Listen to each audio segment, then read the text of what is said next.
Hello students, good morning to all of you. I am Karamveer Yadav sir, physics faculty. Dear student, in our previous lecture we discuss about Rutherford's alpha particle scattering experiment. बेटे आपने देखा Rutherford का alpha scattering जो experiment था atom के regarding वो 99% बिल्कुल सही था, बट फाइनली हमने देखा जब हमने एटम के स्टेबिलिटी की बात की या line spectrum of hydrogen atom के बारे में हमने बात की तो रदरफोर्ड का जो मॉडल ऑफ एटम है वो फेल हो गया। यानी कि जो मेन लिमिटेशन थे, जो मेन फेलियर्स थे रदरफोर्ड मॉडल ऑफ एटम के, वो आपके थे it could not explain the stability of atom. Second point, it could not explain the line spectrum of hydrogen atom. अब बेटे देखो नेक्स्ट जो भी आएगा, जो नेक्स्ट वे में मॉडल ऑफ एटम को सोल्व करेगा तो प्यारे बच्चों वो जो फर्स्ट ने जो गलती की है उसी गलती को पकड़ेगा। तो ऐसा ही किया नील्स बोहर ने। नील्स बोहर ने line spectrum of hydrogen atom को सोल्व किया। ठीक है, line spectrum of hydrogen atom को सोल्व करके उन्होंने एक नया नाम दिया बोहर मॉडल ऑफ एटम, जो कि सक्सेसफुल मॉडल रहा। आज के दिन आप जो मॉडल ऑफ एटम आपके पास है सक्सेसफुली जो है उसका नाम है बोहर मॉडल ऑफ एटम। ठीक है, तो बेटे बोहर मॉडल ऑफ एटम काफी इंपोर्टेंट कंसेप्ट है। सबसे पहले हम ये जानते हैं कि भाई बोहर मॉडल ऑफ एटम क्या है, उसके बेसिक पॉइंट्स क्या हैं। फिर बेटे इसके बेस पे जब हमने ये देखा किसी भी न्यूक्लियस में प्रोटॉन है, चारों रिवोल्यूशन कौन कर रहा है, इलेक्ट्रॉन है।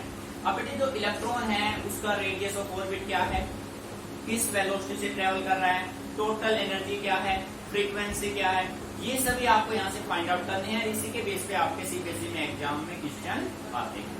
तो बेटे ध्यान से समझना, मोस्ट इंपोर्टेंट टॉपिक है। सबसे पहले बेसिक कंडीशन समझते हैं, बोहर के मेन पोस्टुलेट्स क्या थे। ठीक है, तो बेटे केयरफुली फोकस कीजिए। अपना टॉपिक है postulates of Bohr theory. Bohr model of atom के मेन पोस्टुलेट्स क्या थे बेटे, ध्यान से सुनना है। पॉइंट नंबर 1 और सेकंडली ये ध्यान रखना, बोहर ने जो मॉडल ऑफ एटम दिया है वो किसके बेस पे दिया है, to solve line spectrum of hydrogen atom. ठीक है बेटे, फर्स्ट पॉइंट देखो, स्टेशनरी सर्कुलर ऑर्बिट। बोहर ने कहा जो इलेक्ट्रॉन है जो कि न्यूक्लियस के चारों रिवोल्यूशन कर रहा है वो कैसे ऑर्बिट में है, वो एक स्टेशनरी सर्कुलर ऑर्बिट में है। ठीक है, तो देखो बेटे स्टेशनरी सर्कुलर ऑर्बिट क्या है, an atom consist of A central positively charge. भाई रदरफोर्ड ने भी बता दिया था कि न्यूक्लियस जो है ना वो एटम के सेंटर में प्रेजेंट है। ठीक है, रदरफोर्ड ने कहा था whole mass and the entire charge of the atom is concentrated at its center and is called nucleus. ठीक है, an atom consists of a central positively charged nucleus and negatively charged electron revolve around the nucleus in certain orbit called stationary orbit. देखो बेटे Rutherford ने हमें ये information दिया था कि जो आपके पास एटम है उसका होल मास और एंटायर चार्ज एक सेंटर रीजन पे लाई करता है जिसका नाम है न्यूक्लियस। अब बोहर ने ये कहा कि जो सारा कंप्लीट जो चार्ज है वो न्यूक्लियस जो है वो एंटायर न्यूक्लियस में है, सेंटर में है, और पर वो किसमें लाई करता है, वो एक सर्टेन ऑर्बिट में होता है जिस ऑर्बिट का नाम क्या है, स्टेशनरी ऑर्बिट। यानी स्टेशनरी ऑर्बिट वर्ड किसने दिया, नील्स बोहर ने दिया। बेटे फर्स्ट पॉइंट क्लियर।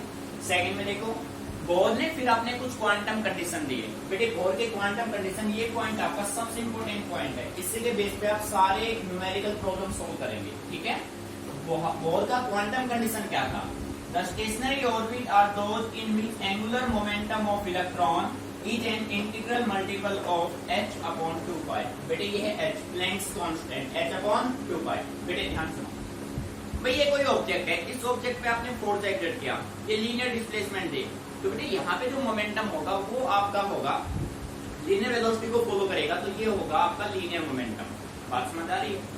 अगर आप किसी भी ऑब्जेक्ट को रोटेशनल इफेक्ट दे रहे हैं, कौन सा इफेक्ट दे रहे हैं, रोटेशनल, तो वो जो मोमेंटम बनेगा that momentum is said to be angular momentum. जैसे देखो बेटे कंडीशन अपने पास क्या होगा, आपने देखो ये था अपने पास एटम, ये एटम था अपने पास,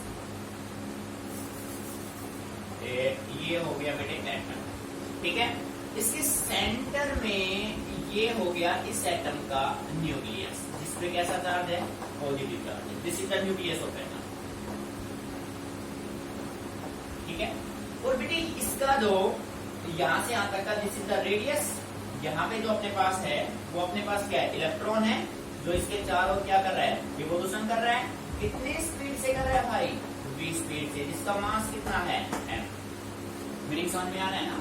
तो बेटे जब कोई भी ऑब्जेक्ट रोटेशनल इफेक्ट लेता है तो उसका जो मोमेंटम होगा वो कौन सा होगा, एंगुलर मोमेंटम। और बोर ये कहता है जो एंगुलर मोमेंटम होगा इलेक्ट्रॉन का वो इंटीग्रल मल्टीपल होगा h/2π, that is angular momentum linear momentum into इसका distance, moment of linear momentum is angular momentum, mvr is equal to n h/2π। बेटे यहाँ पे जो n है वो आपका है प्रिंसिपल क्वांटम नंबर, ठीक है। और n की वैल्यू आपके पास फर्स्ट ऑर्बिट में 1, सेकंड में 2, थर्ड में 3, फोर्थ में, मतलब ऐसे चलता रहेगा 1 2 3 4 5 6 7 8 9, ठीक है बेटे। ये था quantum condition of Bohr model of atom. Meaning यहाँ तक क्लियर, काफी इंपोर्टेंट पॉइंट है, ध्यान रखना, बेसिकली यूज करेंगे हम इसको, ठीक है। सेकंड थर्ड देखो बेटे ट्रांजिशन। बेटे ट्रांजिशन का मतलब ये है कि जब अपना इलेक्ट्रॉन जंप करेगा एक ऑर्बिट से दूसरे ऑर्बिट में, when an electron jump from one orbit to another orbit then it's radiates energy. जब कोई भी इलेक्ट्रॉन बेटे या तो लो से हाई में जाएगा या हाई से लो में आएगा तो वो क्या रेडिएट करेगा, एनर्जी रेडिएट करेगा डेफिनेटली, ठीक है। The electron does not radiate energy when in stationery orbit. बेटे ध्यान देना, अगर इलेक्ट्रॉन एक ही ऑर्बिट में स्टेशनरी ऑर्बिट में है वो किसी तरीके से कोई एनर्जी रेडिएट नहीं करेगा। ये इलेक्ट्रॉन एनर्जी रेडिएट कब करेगा, जब ये या तो हाई स्टेट से लो में आएगा या लो से हाई में जाएगा। बेटे बात समझ आ रही है। अगर मैं कहूं कि ये किसी एक स्टेट में है, एक ऑर्बिट में है, स्टेशनरी ऑर्बिट में है, जब कोई भी इलेक्ट्रॉन स्टेशनरी ऑर्बिट में होता है वो किसी टाइप की कोई भी एनर्जी रेडिएट नहीं करेगा। रेडिएट एनर्जी कब होगा, जब वो हाई से लो में आए या लो से हाई में जाए। अच्छे से ध्यान रखना इसको। The quantum of energy is emitted और absorb when an electron jump from one stationary orbit to another. ये ध्यान रखना बेटे। एनर्जी रेडिएट कब होगी, जब इलेक्ट्रॉन एक ऑर्बिट से दूसरे ऑर्बिट में एंट्री करेगा, चाहे वो हाई से लो में आए या लो से किस में जाए, हाई में जाए। बट अगर वो पर्टिकुलर एक फिक्स ऑर्बिट में है तो किसी टाइप का कोई एनर्जी रेडिएट नहीं करेगा। तो बेटे यहाँ से आप कह सकते हैं द फ्रीक्वेंसी ऑफ एमिटेड और absorb radiation is h mu, energy of photon equal to initial minus final. बेटे ये है बोहर का फ्रीक्वेंसी कंडीशन, ठीक है। बेटे ये क्वेश्चन भी आपसे एग्जाम में पूछा जा सकता है, व्हाट आर द, पूछा जा सकता है आपसे भैया what are the main postulates of Bohr quantum condition या main postulates of Bohr theory, ठीक है।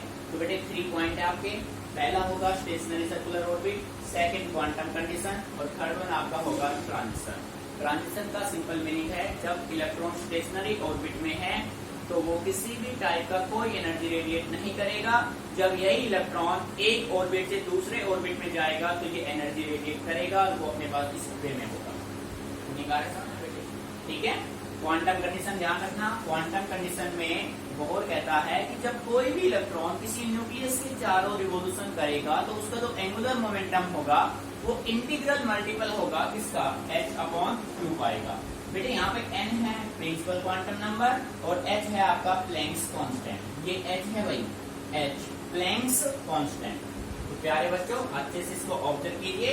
अब हमें इस मॉडल ऑफ एटम इसका हमें क्या फाइंड आउट करना है, सबसे पहले हम फाइंड आउट करेंगे इसका रेडियस, फिर इसका वेलोसिटी और फिर इसका टोटल एनर्जी और फिर इसका फ्रीक्वेंसी। ये 4 पॉइंट हमें सोल्व करने हैं जो एग्जाम में बार बार पूछे जा रहे हैं आपसे, ठीक है बेटे। अच्छे से एक बार इसको नोट कर लो। कोई भी पॉइंट आपको समझ में नहीं आ रहा है तो आप मेरे से डिस्कस कीजिए, ठीक है। तो इसके बाद हम करते हैं रेडियस ऑफ ऑर्बिट, ठीक है। Note it down.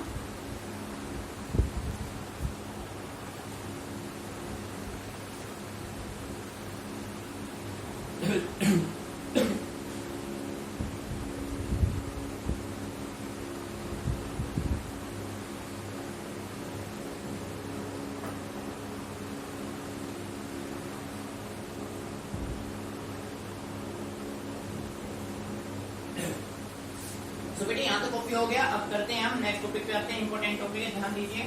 देखो इन सभी का आप यूज करेंगे बेटे। कंप्लीट फोकस आपका बोर्ड पे रहेगा, ठीक है। जब हम बोर्ड पे समझाते हैं आप बिल्कुल राइटिंग स्टॉप रखिए, ठीक है। देखो बेटे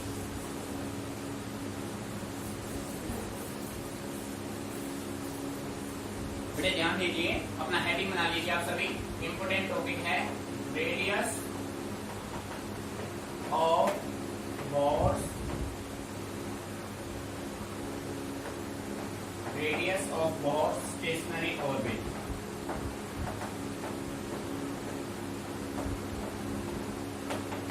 ठीक है बेटे, इसका सिंबल आपका होगा आर, आपको अच्छे से ध्यान देना है। बेटे ध्यान से सुनो बिल्कुल केयरफुली, टॉपिक इंपोर्टेंट है। चेन सिस्टम शुरू करेंगे। सबसे पहले हम फाइंड आउट करेंगे रेडियस। रेडियस का यूज करेंगे वेलोसिटी में, फिर रेडियस वेलोसिटी का यूज करेंगे किसमें, टोटल एनर्जी में, फिर तीनों का यूज करेंगे फ्रीक्वेंसी में। ठीक है, तो पूरा फोकस रखिए, चेन सिस्टम से काम होने वाला है। चारों टॉपिक इंपोर्टेंट है, पेपर में इनमें से कोई एक टॉपिक आपसे पूछा जाएगा। देखिए बेटे हम मान लेते हैं, let us consider an electron of mass m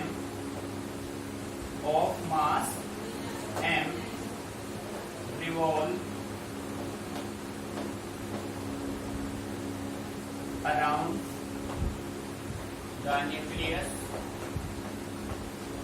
around the nucleus with velocity v and radius of orbit is r। radius of orbit क्या बेटे, r। ठीक है, let us consider an electron of mass m revolve around the nucleus with velocity v and radius क्या बेटे उसका, radius of orbit क्या उसका, r। बेटे ध्यान से समझना। ये देखो कंडीशन ये है कि पूरा फोकस बोर्ड पे भाई, कंप्लीट फोकस बोर्ड पे, थोड़ा भाई सही बने तो ये अच्छा है। ठीक है बेटे देखो, ये हो गया, यहाँ पे आपके पास है पॉजिटिवली चार्ज न्यूक्लियस। ठीक है, जेड ई एटॉमिक नंबर जेड, ई उसका चार्ज। बेटे यहाँ पे है एक इलेक्ट्रॉन। ठीक है, और यहाँ से यहाँ तक का ये जो है वो है radius of orbit, this is r. ध्यान समझना, रेडियस ऑफ ऑर्बिट। इस इलेक्ट्रॉन का मास कितना है, m। किस स्पीड से रिवॉल्व कर रहा है, v स्पीड से, ऐसे रिवॉल्व कर रहा है। बात समझ आ रही है। ठीक है, जेड ई ये न्यूक्लियस हो गया बेटे अपने पास, न्यूक्लियस। ठीक है, मीनिंग आ रहा है समझ। अब बेटे ये देखो, न्यूक्लियस का चार्ज है पॉजिटिव, इलेक्ट्रॉन का चार्ज है नेगेटिव। बेटे पॉजिटिव नेगेटिव में हमने रदरफोर्ड के जो कंक्लूजन में, रदरफोर्ड के मॉडल ऑफ एटम में आपने जो ऑब्जर्वेशन के बाद जो कंक्लूजन लिखे थे उसमें आपने नोट किया था, आपका थर्ड पॉइंट था, Rutherford model of atom holds the Coulomb's law, good for Coulomb's law. ठीक है बेटे, कूलम्ब्स लॉ क्या था, Coulomb's law stands for electrostatic forces of attraction. ठीक है, तो यानी कि ये पॉजिटिव चार्ज है, ये नेगेटिव चार्ज है। बेटे पॉजिटिव नेगेटिव में जो फोर्सेस ऑफ अट्रैक्शन होगा that is electrostatic forces of attraction. In second वे मैं कह सकता हूं किसी भी इलेक्ट्रॉन को, बेटे ये इलेक्ट्रॉन सर्कुलर पाथ को फॉलो कर रहा है ना, किसी भी ऑब्जेक्ट को सर्कुलर पाथ प्रोवाइड कराने के लिए हमें एक फोर्स का रिक्वायरमेंट होता है, that force is said to be centripetal force, होता है ना बेटे। और यहाँ पे इस इलेक्ट्रॉन को, मेन पॉइंट है ध्यान से सुनना, यहाँ पे इस इलेक्ट्रॉन को जो नेसेसरी सेंट्रीपिटल फोर्स प्रोवाइड कराएगा वो बेटे कौन कराएगा, वो कराएगा इलेक्ट्रोस्टैटिक फोर्सेस ऑफ अट्रैक्शन। ये ध्यान रखना, इस इलेक्ट्रॉन को सर्कुलर पाथ जो प्रोवाइड करा रहा है वो कौन करा रहा है, इलेक्ट्रोस्टैटिक फोर्सेस ऑफ अट्रैक्शन। बात समझ आ गई। तो देखो, तो यहाँ पे मैं लिख सकता हूं the centripetal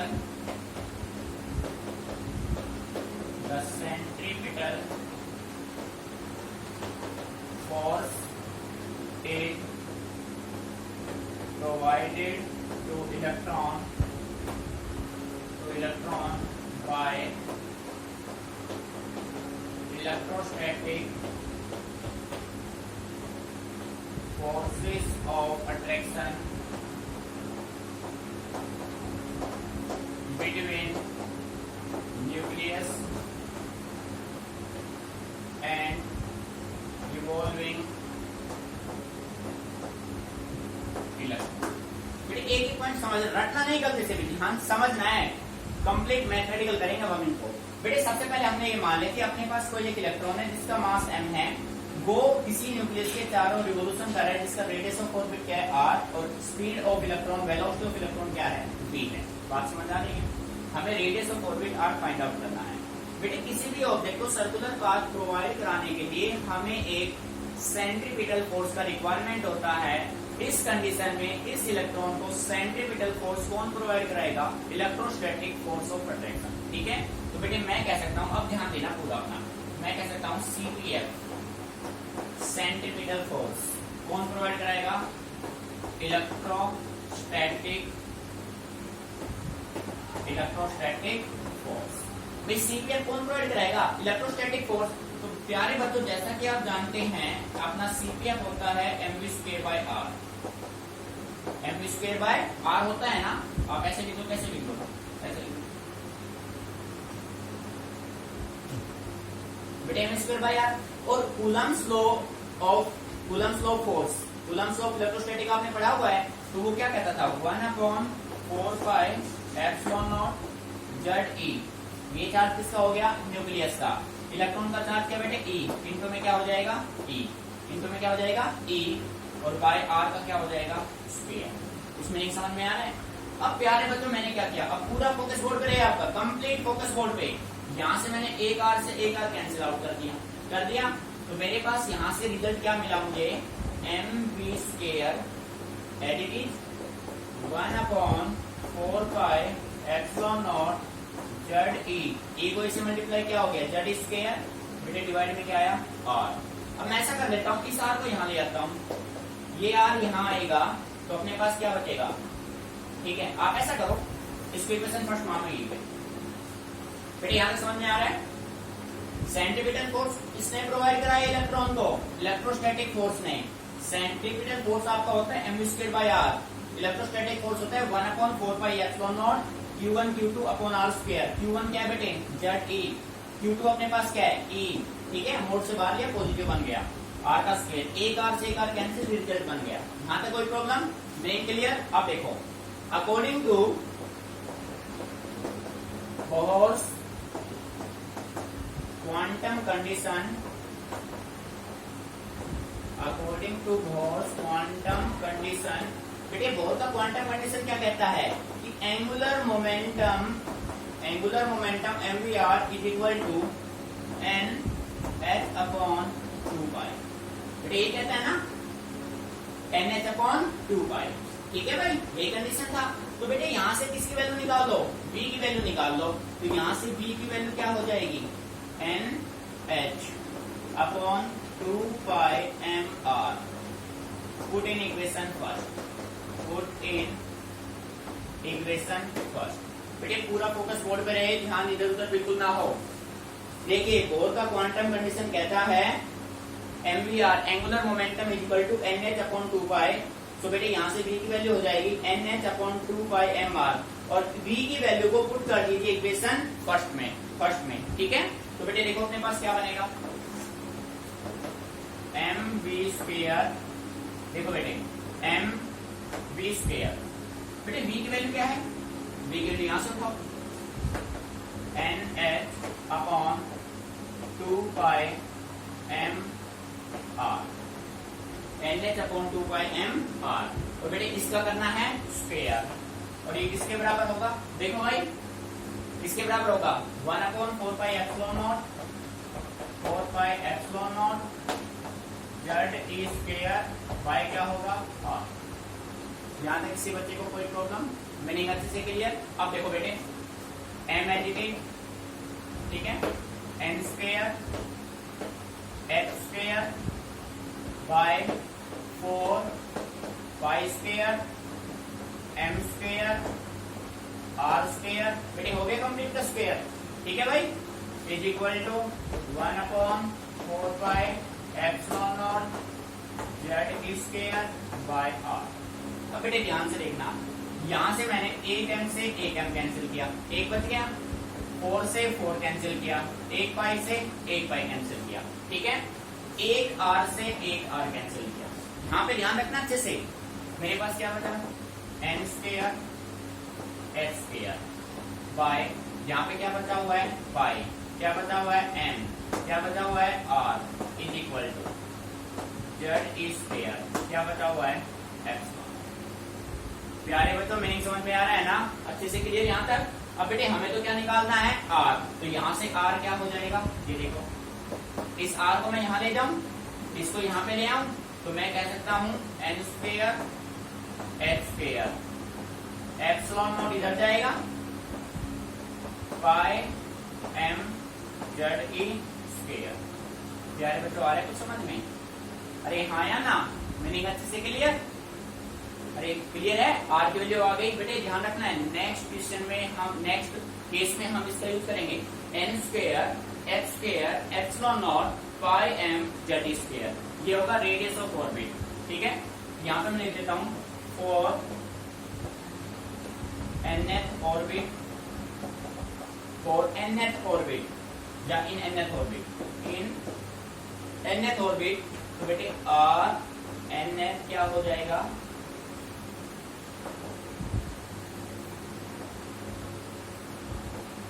are n is equal to क्या हो जाएगा बेटे, n square h square epsilon naught by m z square. यहाँ तक मीनिंग क्लियर? ठीक है, अब बेटे मैं हाइड्रोजन एटम के लिए निकाल लेता हूँ भाई, for hydrogen atom, hydrogen atom के लिए बेटे जेड की वैल्यू क्या हो जाएगी 1। हाइड्रोजन एटम के लिए अगर हम रेडियस फाइंड आउट करना चाहें तो हाइड्रोजन एटम के लिए जेड की वैल्यू क्या होती है 1 होती है। बेटे यहाँ पे पुट कर दो, so r is equal to क्या मिलेगा आपको, n square h square epsilon naught by pi m, z की वैल्यू 1 हो गई ई स्क्वायर। मीनिंग समझ में आ रहा है? बेटे जब आप इन सभी की न्यूमेरिकल वैल्यू पुट करेंगे तो आपका रिजल्ट मिलेगा r is equal to 0.529 into 10⁻⁻10 metre, ये आपको मिलेगा। ये ध्यान रखना है, एमसीक्यू में पूछा जा सकता है। तो बेटे आप इसको सोल्व करके कह सकते हैं 0.529 एंगस्ट्रॉम, ये आपका होगा फाइनल आंसर। ठीक है, ध्यान दीजिए, आपसे पूछा जाएगा what is the radius of orbit in hydrogen atom, radius of orbit for hydrogen atom, तो आपका आंसर होगा 0.529 एंगस्ट्रॉम। ठीक है, बेटे देखो करना क्या है, ध्यान से समझना, नेक्स्ट केस इसी पे डिपेंड करेगा। बेटे हमें निकालना है radius of bore stationery orbit. ठीक है, तो इसके लिए हमने क्या किया, let us consider an electron of mass m revolve around the nucleus with velocity v and radius of orbit is r। हमने ये मान लिया कि अपने पास एक इलेक्ट्रॉन है जिसका मास m है, जो न्यूक्लियस के चारों रिवॉल्व कर रहा है विद स्पीड v से and radius of orbit is r। बात समझ आ रही है? बेटे इस इलेक्ट्रॉन को सर्कुलर पाथ प्रोवाइड कराने के लिए एक नेसेसरी सेंट्रीपिटल फोर्स का रिक्वायरमेंट होगा, और वो सेंट्रीपिटल फोर्स इस इलेक्ट्रॉन को कौन प्रोवाइड कराएगा, तो अपना आंसर होगा electrostatic forces of attraction between nucleus and revolving electron. ठीक है, तो बेटे आपने यहाँ पे नोट किया CPF is equal to electrostatic force. तो प्यारे बच्चों जैसा कि आप सभी जानते हैं CPF होता है mv²/r। Electrostatic forces of attraction आपने स्टडी किया, कूलम्ब्स लॉ आपका कहता है 1/4πε0 ZE, charge of nucleus E electron का। हो गया भाई, डिस्टेंस का स्क्वायर, दोनों के बीच का डिस्टेंस कितना है r, तो r का स्क्वायर। बेटे एक r से एक r कैंसिल हुआ, mv² की वैल्यू हो गई ये। ठीक है, अब देखो, अब आपने यूज किया बोर का क्वांटम कंडीशन। बोर का क्वांटम कंडीशन ये कहता है कि किसी भी इलेक्ट्रॉन का जो एंगुलर मोमेंटम होगा वो इंटीग्रल मल्टीपल होगा इसका h/2π, n × h/2π। यहाँ से आप v की वैल्यू फाइंड आउट कर लो, v की वैल्यू आपको मिली nh/2πmr। बेटे इस v की वैल्यू को आप इक्वेशन फर्स्ट में पुट कर दीजिए। आपने यहाँ पे डाटा पुट किए, कैंसिल आउट हुए, ये रिजल्ट आपको मिला। आपने यहाँ से r फाइंड आउट किया। बेटे r का थ्योरेटिकल रिजल्ट ये आपको माइंड में रखना है आपको। ठीक है, क्योंकि नेक्स्ट केस आप करेंगे तो उसमें आप r डेराइव थोड़े ना करोगे, आपको माइंड में होगा तो आपका टाइम बचेगा, वरना भाई डेराइव तो करना पड़ेगा अगर याद नहीं है तो। n² h² epsilon not numerical में डायरेक्टली काम आ जाएगा, पाई m जेड स्क्वायर। ठीक है, nth ऑर्बिट में r nth हो जाएगा। बेटे हाइड्रोजन एटम के लिए जेड की वैल्यू क्या होगी 1, वैल्यू पुट करो, रिजल्ट ये बनेगा सोल्व करने पे। तो आप याद रखना हाइड्रोजन एटम के लिए r होता है 0.529 एंगस्ट्रॉम। सेकेंडली एक रिलेशन, आर का रिलेशन किसके साथ, एन के साथ, जो कि काफी इंपॉर्टेंट है, यहाँ पे मैं लिख देता हूँ, काम आएगा। आर जो है वो एन के साथ कैसे वेरी करता है, डायरेक्टली प्रोपोर्शनल एन स्क्वायर। बेटे इसके बेस पे न्यूमेरिकल पूछे जाएंगे, तो इसके बेस पे आप कह सकते हो R1 ratio R2 ratio R3 is equal to 1 ratio 4 ratio 9। Means first orbit में आर की वैल्यू 1, सेकंड में 4, थर्ड में 9, ऐसे चलेगा। ठीक है, ये आपको ध्यान रखना है। 4 आए तो 16, 5 आए तो 25। बेटे अच्छे समझिए, कोई भी पॉइंट समझ में नहीं आ रहा है, कोई भी लाइन समझ में नहीं आ रही तो आप मेरे से पूछिए। ठीक है, नोट इट डाउन।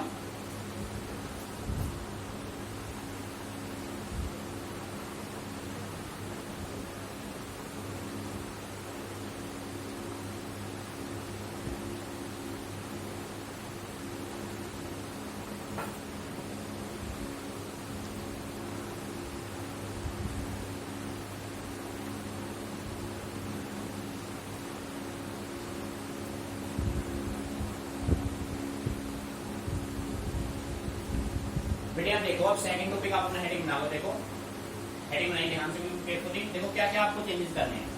सेकंड आपका हेडिंग बनेगा वेलोसिटी। बेटे ध्यान सुना, velocity of an electron in बहुत स्टेशनरी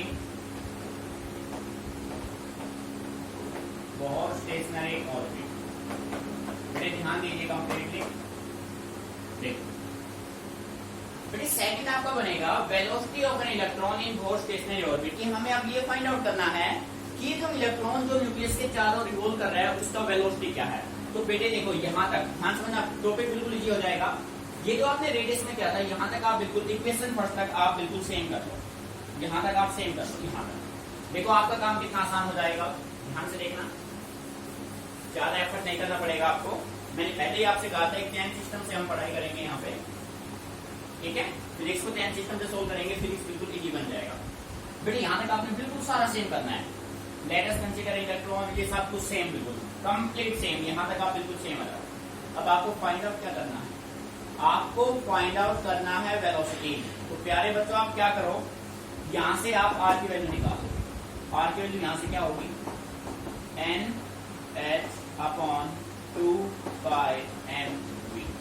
बेटे जब रेडियस फाइंड आउट करना था तो हमने v की वैल्यू निकाली थी, जब हमें वेलोसिटी निकालना है तो हम किसकी वैल्यू निकाल लें, r की वैल्यू निकाल लें। और इसको पुट कर दीजिए equation first, put in equation first. इसको आप इक्वेशन फर्स्ट में पुट कर देंगे तो देखिए बेटे रिजल्ट क्या बनेगा। यहाँ पे देखो ये mv स्क्वायर, ठीक है। एक बार इसको चेक कर लो यहाँ पे, फिर देखते हैं। बेटे आप देखो यहाँ तक तो आपने बिल्कुल एज सेम कर लिया भाई, NH अपॉन 2 पाई mv आ गया आर की वैल्यू। इस आर की वैल्यू को आप इक्वेशन फर्स्ट में पुट कर दीजिए। तो बेटे देखो mv square as it is equal to 1 by 4 pi epsilon naught as it is 1 by 4 pi epsilon naught z e square by अपने पास क्या है r। सो डियर स्टूडेंट इस आर की वैल्यू अपने पास क्या है, NH upon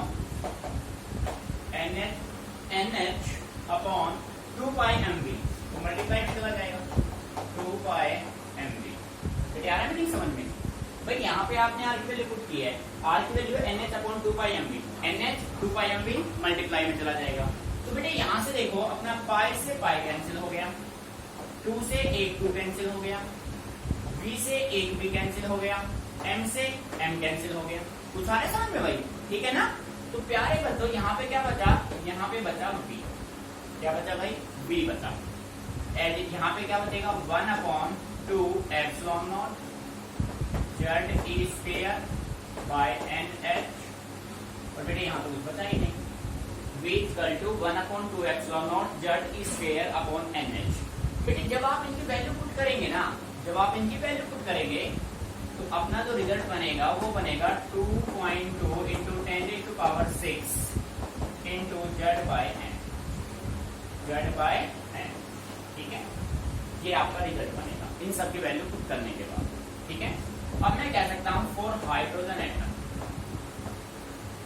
hydrogen atom in first orbit,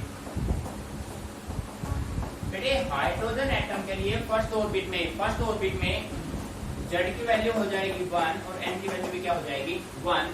so velocity अपने पास क्या हो जाएगा 2.2 इंटू 10⁶ मीटर पर सेकेंड। ये आपका होगा बात समझ आ रही है। दूसरा बेटे आपको है ना थ्योरेटिकल कंसेप्चुअल क्वेश्चन सोल्व करने के लिए v और n का रिलेशन देखना है। तो यहाँ से मैं कह सकता हूँ कि v जो है n के साथ कैसे वेरी कर रहा है इनवर्सली। ये बेटे ध्यान रखना है, जब आप कंसेप्चुअल टाइप के क्वेश्चन सोल्व करेंगे ना सोल्व न्यूमेरिकल, तो उसमें ये रिलेशन काफी इंपोर्टेंट होंगे आपके लिए, ठीक है। तो प्यारे बच्चों v कैसे वेरी करेगा n के साथ इनवर्सली। तो बेटे अच्छे से पूरा पॉइंट टू पॉइंट करना। देखो जब आपने रेडियस अच्छे से कर लिया ना तो यहाँ तक तो अपना कंसेप्ट सेम हो गया, हमें चेंज ही नहीं करना है कुछ। बात समझ आ रही है ना भाई, यहाँ पे बिल्कुल एडिटिव भाई सीट पे इलेक्ट्रोस्टैटिक सारे डाटा आपने सेम पुट के, बट क्वांटम कंडीशन में जब रेडियस निकालना है तो आप यहाँ से v की वैल्यू निकाल लो, जब वेलोसिटी निकालना है तो आप r की वैल्यू निकाल लो, इक्वेशन फर्स्ट में पुट कर दो, आपका रिजल्ट बन जाएगा, ठीक है बेटे। दूसरा आप v और n का रिलेशन भी याद रखेंगे, r और n का रिलेशन भी याद रखेंगे, ठीक है बेटे। अच्छे से कीजिए, कोई भी प्रॉब्लम आती है तो मेरे से डिस्कस कीजिए। सेम कंप्लीट हो गया अपना, ठीक है।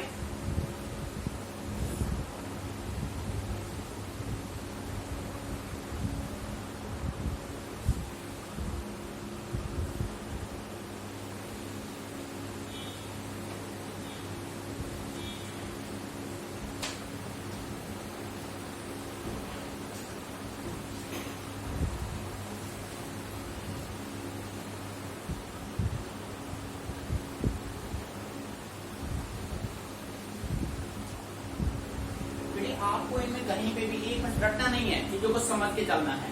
देखो बेसिक कंडीशन क्या है, आपको ये जो लेटेस्ट कंसीडर हमने यहाँ पे नोट कर रखा है इसको माइंड में सेट करना है। कंप्लीट हमने इस डायग्राम के बेस पे ये सब बनाए हैं भाई, इसके हेल्प से हमने ये सब कुछ किया है। अब आपने प्रैक्टिकली ऑब्जर्व हो रहा है कि सीपीएफ अपना इलेक्ट्रोस्टैटिक फोर्स देगा, ये अपने रिजल्ट्स होते हैं दोनों के, इक्वेट कर दो, r से r कैंसिल हुआ, m² की वैल्यू आ गई। फिर बोर का क्वांटम कंडीशन सबसे इंपोर्टेंट है, मैंने आपको स्टार्ट में कहा था, ठीक है। इस कंडीशन का यूज करके ध्यान रखना, अगर आपको v निकालना है तो r की वैल्यू निकाल लो, r निकालना है तो v की वैल्यू पुट कर दो, रिजल्ट आपके बन जाएंगे, ठीक है बेटे। ये रिजल्ट आप याद रख लेंगे तो अच्छा, याद नहीं रखेंगे तो फिर आपको कैलकुलेट करने पड़ेंगे, तो क्या आपके टाइम को लेंगे भाई, ठीक है, टाइम वेस्ट करेंगे फिर आप उसमें। और ये रिलेशन आपको ध्यान रखना चाहिए, ठीक है बेटे। आपने दो हो गए हैं, रेडियस आप निकाल चुके हैं, वेलोसिटी आप निकाल चुके हैं इलेक्ट्रॉन का। अब हमें इसके बाद फाइंड आउट करना है टोटल एनर्जी, ठीक है। उसके बाद हमें फाइंड आउट करना है फ्रीक्वेंसी, यानी कि चारों टॉपिक एक दूसरे से कोरिलेटेड। जब बेटे आप एनर्जी फाइंड आउट करेंगे तो एनर्जी में आप दोनों का यूज करेंगे, रेडियस भी यूज होगा, वेलोसिटी भी यूज होगा, ठीक है। तो टॉपिक को अच्छे से समझने तरीके से फ्रीक्वेंसी में हम तीनों का यूज करेंगे। तो इसलिए यहाँ पे एक